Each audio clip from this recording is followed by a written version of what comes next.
Before we can explore your brain on opiates, we need to understand a few things. An opiate is a chemical derived from opium and is the key ingredient in heroin. Those narcotics in your medicine cabinet, codeine, oxycodone, hydrocodone, they're opiate-like, but they are man-made and more commonly referred to as opioids. So how do these chemicals affect the brain? One big way is by exerting powerful pain relief to the rest of the body. Chemicals flood the system and latch onto millions of opiate receptors peppered throughout the body. Think of opiates and their receptors like puzzle pieces. When they bind together, pain signals are dulled, or they go away altogether. If the brain already has opiate receptors, doesn't that mean it can naturally provide pain relief? That's right. Feel-good chemicals like endorphins are natural opiates that dull pain and also give you a rush. The problem with man-made opiates that mimic endorphins, take too many and they can overwhelm the system, give you too much of a rush. That can lead to dependence or abuse. Addiction becomes an even bigger problem because opiates also slow down breathing and heart rate. Mix them with other things that slow down your body, and everything could grind to a halt. In fact, every 19 minutes, someone dies of an accidental prescription drug overdose. Most of the time, it involves an opiate. It's now more common than dying in a car crash. Fentanyl is not a new drug, but has seen such a dramatic increase in the past 3 years that it has become a crisis in North America. Simply touching it may cause you to overdose, so what exactly does it do to your brain and body? Fentanyl is an opioid that can inhibit pain signals in multiple pathways along the brain and spinal cord. This is why it was initially prescribed for pain relief. It also causes your brain to make extra dopamine, creating sensations of intense euphoria and relaxation. Essentially, fentanyl hijacks your body's built-in system of endorphins by binding to your opioid receptors much in the same way your endorphins do, but at a significantly stronger level. This might sound fun, but activating these receptors can also suppress your brain's ability to detect CO2 levels in the body, potentially causing a person to stop breathing. On top of this, side effects include dizziness, chills, vomiting, fainting, difficulty urinating, and extreme constipation. In addition, fentanyl is much stronger than other opioids, 100 times stronger than morphine and 50 times stronger than heroin. For many drugs to work, they need to pass the blood-brain barrier. This barrier allows small fat-soluble substances to pass and water-loving molecules to be inhibited. Both morphine and heroin are lipid-soluble, but they have polar, water-loving groups that make them pass the barrier much more slowly, whereas fentanyl is extremely nonpolar and fat-soluble, entering the brain within seconds. This means you only need tiny amounts to get high, and that's where, in part, the danger lies. A lethal dose of fentanyl can be around 2 milligrams, in a test tube that looks like 2 grains of salt, and since a high level of precision is needed to dose it effectively, it's very easy to overdose. In fact, there are some reported incidents of first responders ODing from simply touching fentanyl powder or inhaling its dust, though some toxicologists doubt the accuracy of these cases. If it can be administered in time, an injection of naloxone can be given to a person, which works to stop an overdose by blocking opioid receptors. But the science cannot keep up with the rate of new fentanyl analogs being produced, like carfentanil, which is 10,000 times more powerful than morphine and has been cited for its possible use in chemical warfare. Today, drug overdose deaths in America are rising faster than ever, with 65,000 deaths in 2016 compared to 59,000 in 2015, and opioid use is the crux of the problem. For context, this is higher than the peak gun deaths, peak HIV deaths, and peak car crash deaths. This is the new young face of fentanyl addiction, before and after. 22-year-old Katie Mather, forehead and chin clawed open by her own fingernails because the use of fentanyl makes her skin crawl. I spot her on the Strip, Surrey's infamous drug hangout, and ask if she'll talk to me. She puts cover-up on her raw skin. So I'm literally just did my mascara and I'm good to go. Katie settles in to tell her story. There we go. Perfect.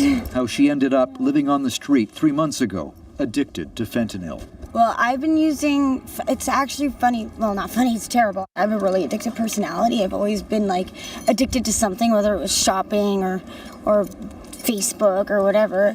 And I did an oxy. I got addicted right away. And then I found a regular dealer and I started picking up all the time. I remember the day the fentanyl came out and my dealer said, you know, I've got these new pills. They're fake oxys. He didn't tell me they were fentanyl because nobody knew what fentanyl was yet. He just said they're 100 times stronger and they're only $5 more. And I was just like, okay, because I was getting a pretty high tolerance at this point. Oxys, OxyContin, led to fake 80s, fentanyl posing as OxyContin. Immediately, Katie wanted nothing else. I could buy one of these fake 80s, put them into 4 lines, and 2 lines would last me a full day. That's how strong it was. And if I did a full pill, I would OD. Katie says she's overdosed 11 times, most recently a few days ago. Brought back by paramedics or friends on the strip who have naloxone, the powerful opioid antidote. Every time I do dope, I know I'm taking a risk. I know that I might die, but like, it doesn't matter how many times I've OD'd, I still use the next day because the withdrawals are so bad. Katie has been in the news before. She and her sister attacked by a Rottweiler cross back in December. Katie was badly hurt and spent time in hospital. She says that cemented her addiction to fentanyl. As she talks, blood starts to seep through her makeup. Katie, you're 22. Why would you risk this? Well, at first it was just fun, right? It was just for fun. It was just a party drug that, you know, like, and there's been some things that I've gone through and it helped with a lot of pain. And especially after, you know, that dog attack, I just couldn't stop, you know? I asked Katie if she worries about herself and her future. Sometimes. I mean, I don't know. I just like to take things one day at a time, right? I'll kind of just go with it and hopefully, you know, hope for the best. For now, the best Katie can hope for is to wake up from her next fix of fentanyl. Eric Rankin, CBC News, Surrey. A former drug addict turned millionaire is sharing his story to inspire others. Khalil Rafati was a homeless heroin addict. He turned his life around and began a popular Los Angeles juice chain. His unlikely journey is documented in his book, I Forgot to Die. Maria Villarreal shows us how it's a constant reminder of his troubled past. One day I woke up and this was my life, and I couldn't get out. On the streets of LA's notorious Skid Row, the smell of crack and heroin and human waste hangs in the air. For 47-year-old Khalil Rafati, it brings back old memories. That triggers me a little bit, seeing a syringe. I wouldn't have even noticed that, but you picked that up in an instant. Yeah, because that's what I used every 15 minutes. Rafati grew up in Ohio. He escaped a childhood scarred by physical and sexual abuse by moving to Los Angeles. But there was no escaping his demons. Rafati started using and selling drugs. That led to a felony drug conviction and later his descent into heroin addiction and homelessness. This is the last house on the block. I had nowhere else to go. This is where I could get drugs and I could panhandle. It's like being hijacked. You have to have drugs. More than once, Rafati ended up in the Los Angeles County Jail. So you actually haven't been back here No, since you were released from jail. Yeah. Now that gave me a shudder. Yeah? That inside there is way worse than where we just were. How bad were the withdrawals in there? The worst ever. On a cold cement floor, just, yeah, horrible. Rafati has been sober for 13 years now, but admits he still thinks about getting high sometimes. What stops him, he says, is the life he has now. That's as California as you can get. A thriving business he built with his partner, Haley Gorsey, and the roughly 200 employees that depend on him. Smile. Sun Life Organics has 6 locations in Los Angeles. Trust God, clean house, help others, right? His flagship shop in Malibu, with its loyal celebrity clientele, sells superfood smoothies and a healthy lifestyle that Rafati credits with saving his life. Yeah, hibiscus, orange, alkaline water, and raw honey. It's a long way from Skid Row. What was the point where you were like, no, this really is the end. I'm stopping. The seizures, the abscesses, my teeth were literally rotting out of my head. So just the physical condition that I was in really drove me to kind of have the realization that like my time is pretty much up if I don't make a change. After finally getting clean, Rafati started working odd jobs, doing yard work and cleaning houses. That led to steady jobs, then investments, and eventually a successful business venture focused on, of all things, wellness. What's up, buddy? How was the run? Great. Yeah. When I completely fell apart was when I wasn't working. I got to work. Rafati says he got a second chance at life, but his past remains very much a part of his present. The addict in me is what I bring to this operation. This relentless pursuit of greatness and pure, authentic self-expression. That's what it's all about. So what I bring to the table is being nuts.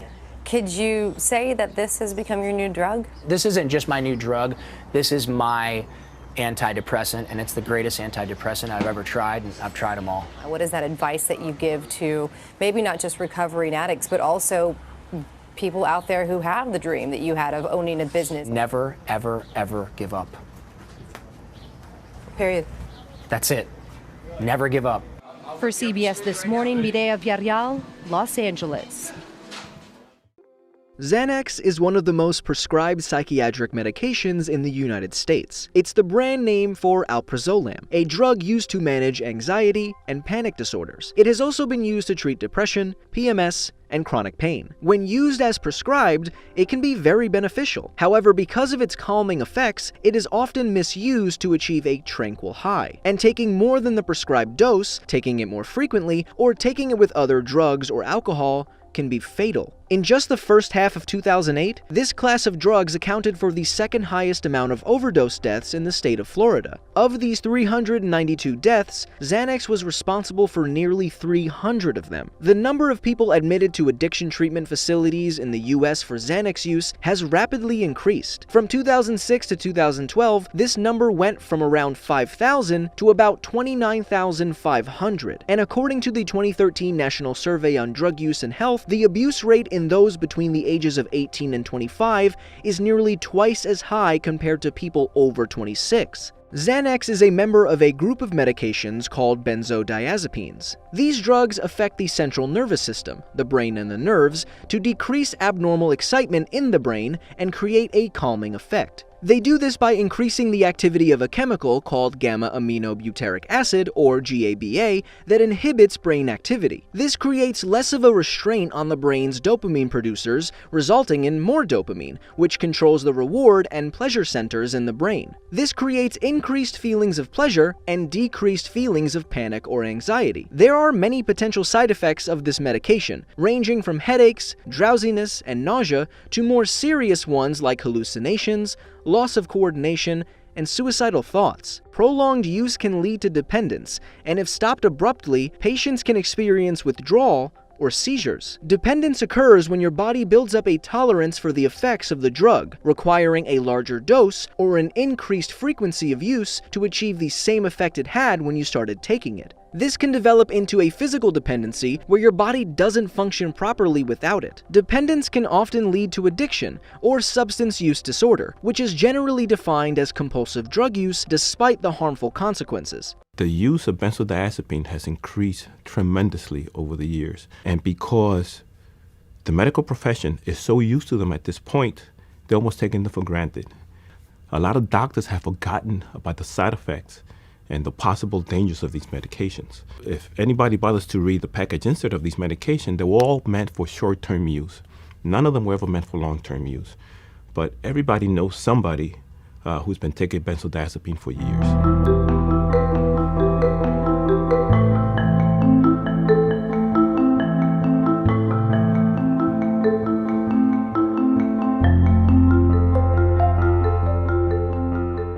So it's incumbent upon doctors to actually take a step back when it comes to benzodiazepine and realize what they're prescribing. Because as I said before, they've been around for such a long time that doctors at this point take them for granted. Said, oh, they're safe. There hasn't been any problem with them. They've been prescribed for 30, 40 years now. And that's not true. So far, of all of the people that have been on benzodiazepine in the 34 years that I've been in pharmacy, I believe 2, possibly 3 have actually come off them. There are people who have been on benzodiazepine for years and years and years, and coming off them, it's not easy. I actually had a person that took her 3.5 months to come off it, and she was on less than 1/4 milligram. The smallest dose is 0.5 milligram. She was taking 1/4 tablet every 3 days. And when she didn't take that 1/4 tablet every 3 days, she experienced withdrawal symptoms. So at Actually, it was very tricky to get off benzos because the brain is highly addictive. There's a huge withdrawal. The withdrawal is shit tons of anxiety. So I was like literally shaking, like holding paper and like shaking like this when I was coming down off them. And I was under medical supervision. I actually was put on 2 separate meds for a year. I was on Neurontin and Trazodone.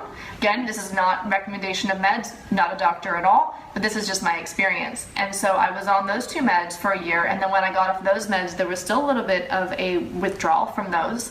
It took my brain a long time to come back to homeostasis to balance itself back out. And now I've been off of meds for 6 years. I'm 7 years sober, so when I was 1 year sober, I was off meds completely. My experience is I don't have any anxiety disorders anymore. My experience is that it is possible to get off of all sorts of chemicals and to live a sober life.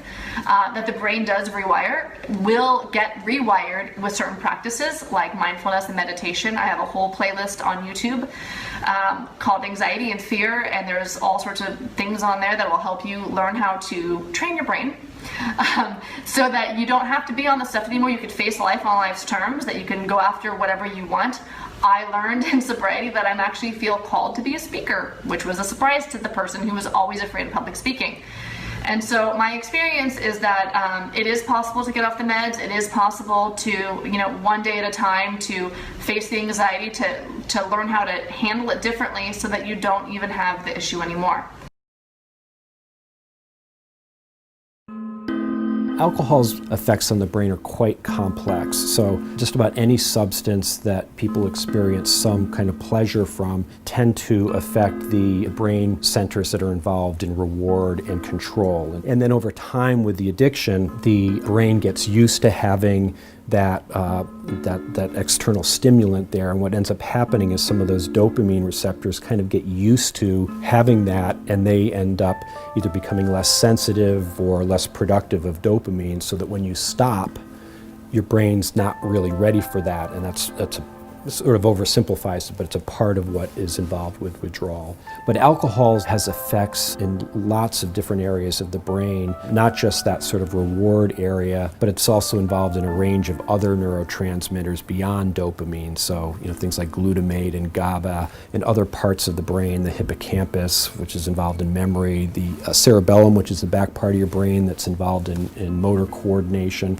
And likewise, when someone is alcohol dependent, it is one of the most destructive drugs to various parts of your body and different organ systems. From the top down, chronic alcohol dependence can have significant effects on cognitive functioning, memory, motor coordination, all of which is controlled up in the brain. You can have esophageal problems down into the stomach, pancreas, the liver, because the liver is the organ that kind of clears a lot of the toxic things out of our body. When that starts shutting down, it not only is not able to really process alcohol and its toxic byproducts well, but there are other things that it just starts losing functioning. And when that starts going, it's a very serious physical problem. Worst case scenarios can be things like alcohol-related dementia or delirium, which are serious brain problems, or cirrhosis would be another really major problem. These are things that people become extremely ill and need to go into a nursing home, or people just die from.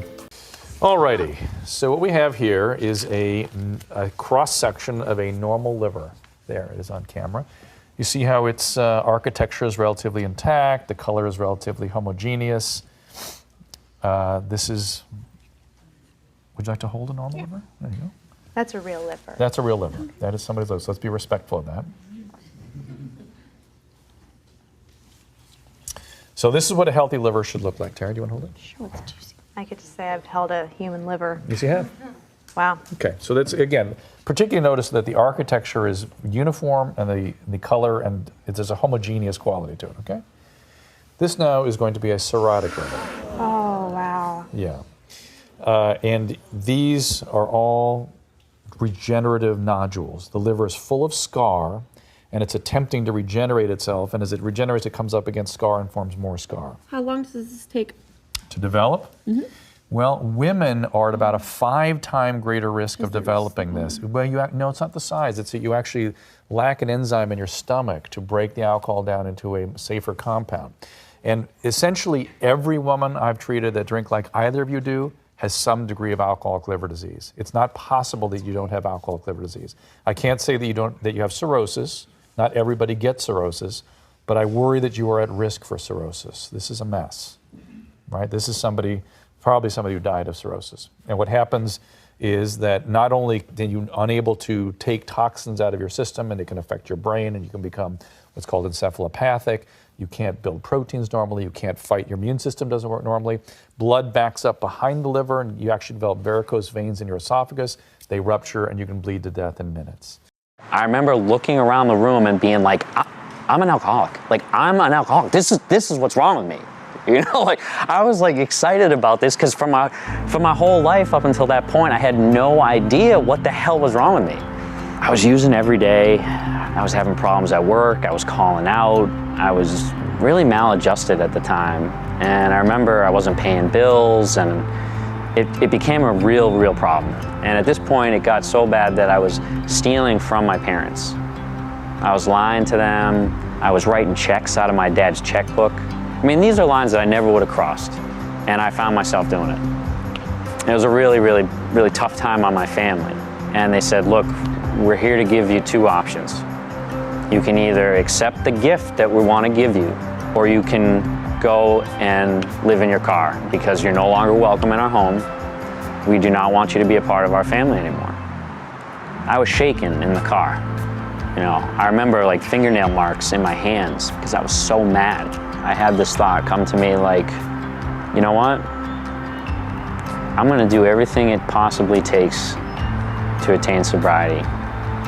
From that moment forward, I just started writing and just started getting into the program, and the whole spiritual aspect of it like just seemed something that I needed. And so my relationships just in general, not only with my family, but with my coworkers, you know, with my friends, they're so much deeper. There's so much more to them now. And I'm doing something I love. You know, I have a job today as a nursing assistant. I help people every day, and it fills me up. Deep within the brain is a set of structures called the limbic system. The limbic system contains the brain's reward circuit, or pathway. The reward circuit links together a number of brain structures that control and regulate our ability to feel pleasure. Feeling pleasure motivates us to repeat behaviors. When the reward circuit is activated, each individual cell in the circuit relays electrical and chemical signals. The small gap between the sending and receiving cells is called the synapse.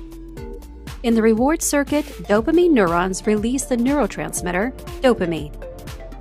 The released dopamine molecules travel across the synapse and link up with proteins called dopamine receptors on the surface of the receiving cell. When dopamine binds to the exterior of the dopamine receptor, this causes proteins attached to the interior part of the receptors to carry the signal onward within the cell. Some dopamine molecules re-enter the sending cell via dopamine transporters and can be re-released. However, drugs are able to hijack this process, contributing to unhealthy behaviors and consequences. When someone first uses methamphetamine, the drug quickly enters the brain. At low doses, meth blocks the re-entry of dopamine into the presynaptic cell, just like cocaine does. But unlike cocaine, higher doses of meth can increase the release of dopamine from the cell, leading to much more dopamine in the synapse, where it becomes trapped since meth prevents the transporters from removing it. Because so much dopamine remains in the synapse for such long periods of time, the postsynaptic cell is activated to dangerously high levels, causing the user to experience powerful feelings of euphoria, making meth incredibly addictive. You said you did a quarter ounce of meth last night, is that true? Michael? Yeah. How long have you been awake now, Mo? How long have you been up? 2 days. 2 days, yeah. These videos show people in the throes of a terrible drug, one that can make them hyper, paranoid, delusional, and violent. With the video and pictures, King created an educational program called Faces of Meth. His goal? To stop families from being torn apart by the drug. These people have lives, they have families. They're often someone's son or daughter, mother or father, brother or sister. These are real people with real problems, and they're part of our community. King has seen firsthand how meth can destroy a promising young life. I went to school with this guy. He's a pretty good guy. He's been to jail 44 times here. That's not counting the other places he's been. His name is Kobe Kempe, and his story is typical of a meth user. Back in high school, Kobe seemed to have a bright future ahead of him, but meth cut it short. I was an athlete. I guess you could call me a jock. I had a lot of friends. I had a really nice car. Popular? Yeah, I was popular. During his high school years, Kobe began trying drugs, including cocaine. One day he went looking to buy a hit of coke, but the dealer offered him something else. Something that would change his life forever. She had this stuff called crystal meth, and I'd never even heard of it. Never even heard that name. Kobe tried it before a big track meet and experienced a high unlike anything he'd felt before. It's almost like you have superhuman powers. It's almost like you feel like you're a different entity. You're all of a sudden more than you were. You know, you're just better. Kind of like you won the lottery. You never have to work again. Your endurance is just off the map. Meth was working its magic, increasing Kobe's heart rate and making him feel stronger and more focused. And I remember after I consumed the meth, the first event was a shot put, and I threw the shot put, and I set the school record at that meet for the shot put. So the first time you did meth, you set the shot put record? Shot put record for my school. But over the years, the more he used the drug, the more he needed it. He dropped everything to get his hands on more meth. Instead of becoming the successful athlete or businessman he might have been, he racked up dozens of arrests over the course of 20 years. What is that like to have a son, star football player, star track runner? In the beginning, it was devastating. But then towards the end, when he was out on the streets and he was half dead, it was a relief to know he was in jail. Isn't that incredible? Yeah. You were happy when the police called and said he's in jail. You knew where he was. Because you know he's not going to get killed out there, or he's not going to kill somebody else. Mm-hmm. Kobe is fortunate in one way. He has survived his meth nightmare physically intact. But other victims of the drug are not so lucky. They must live with permanent damage that's much more than skin deep.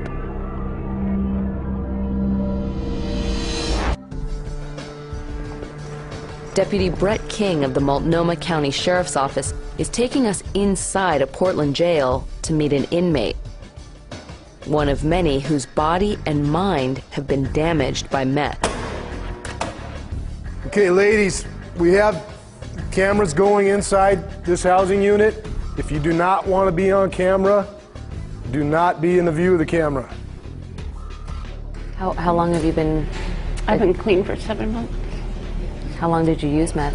All my life. I really wish we were doing this in a different room. Okay, you're uncomfortable? Very, very. Yeah, we can. Are you surprised by how many people in this jail are in here with meth-related charges? Not at all. Because it's a powerful drug. It makes people really brave. They can do anything on meth. You know, it's almost like a magical drug to people. And they feel strong. They can do anything, and they believe their own psychosis. Because I believed mine for the longest time until I looked at myself. I used to think I was very pretty, and I don't see that anymore. It's done it real quick to me. 1 minute I was on it for a week, next you know, here I am 5 years later. That quick. Adderall is the brand name for a mixture of amphetamine salts that was developed for treatment of attention deficit hyperactivity disorder, aka ADHD. Since 2007, prescriptions have doubled in the US, and even those who don't have a prescription are using. An estimated 30% of university students use Adderall at some point as a study enhancer. But what happens to your brain on Adderall? Adderall is a combination of amphetamine salts, and therefore is, yup, a close relative of methamphetamine, commonly known as meth. When Adderall is ingested, it takes effect on the brain within an hour of use. Adderall affects neuroreceptors in the central nervous system, increasing the effect of serotonin and dopamine. In patients with ADHD, genetic studies have indicated that these individuals may have dysfunctional dopamine release. Because of the lack of dopamine, it is theorized that the brain is constantly seeking out stimulants, resulting in the distractibility commonly seen in ADHD patients. The dopamine and serotonin released by Adderall overcomes this deficit in ADHD patients, causing increased focus and making you feel less distracted. Adderall also causes the release of norepinephrine, which activates the sympathetic nervous system, initiating your fight or flight response. This results in your body moving blood and energy towards the major organs and away from your limbs and digestion, which essentially increases alertness. But the long-term detrimental effects of Adderall abuse are clear. Consistent release of serotonin and dopamine causes the brain to stop producing them naturally over time. Therefore, you need to keep taking more and more Adderall to get the same effect, making it highly addictive. Long-term users of Adderall developed an inability to feel pleasure without a chemical stimulant, and these effects can linger even after you stop taking Adderall. Adderall is a growing problem, so much so the millennials have been referred to as Generation Adderall. The abuse of Adderall in our culture is following a similar pattern to the current opioid crisis, which means as a society we need to put measures in place to protect people. How did you get from that point to where you are now? When I left the psych ward, I needed to get back to my life, is what I thought. I was in treatment for over 3 months the second time I went in. And when I went back to LA, I needed to get my life back. And like literally all I did was contemplate suicide and using every single day. I had no game left in me. I didn't know how to do this thing called life. And I am so grateful to say I have a very loving sponsor who helped save my life. Yeah. So how did you ultimately get clean then? Well, that was my bottom, in the psych ward and hanging myself. And when I came to, and I couldn't speak because of the fixation, it took me about 3 months to learn to form sentences again or walk. I was independent. I had no control of my bodily functions, and I shook profusely for 9 months. And I just remember being in the wheelchair in the psych ward, and I could hear people going to meetings and stuff on the first level. And I said in my head to God, I said, God, is it humanly possible for a girl like me to ever feel whatever they were feeling? Because they felt something I didn't understand at the time. And that was my day of surrender. And what that was joy and freedom. And recovery has not been easy. I'm so grateful for the program and therapy. And, I just followed directions. I just believed that you believed, because that's what they would tell me. And I still hold on to that. Jennifer, I want to applaud you. That is not an easy path, and I understand now it's your mission to go around and educate and inform people about the risks, specifically of Adderall and your journey and what you went through, correct? Yes, it is. My fiance, Tim Ryan, and I, we formed up to work together and happened to fall madly in love with each other, and it's just another gift of sobriety. I'm so emotional right now. It's our mission to help people, and to pay it forward and to give people hope and to let people know that they are not alone and they can get through this. And it doesn't matter where you come from, how much money you have, how much money you don't have. This disease does not discriminate. Yeah. Do you think, looking back, is the perception that these stimulants are completely benign when people especially get started using them? Absolutely, 100%.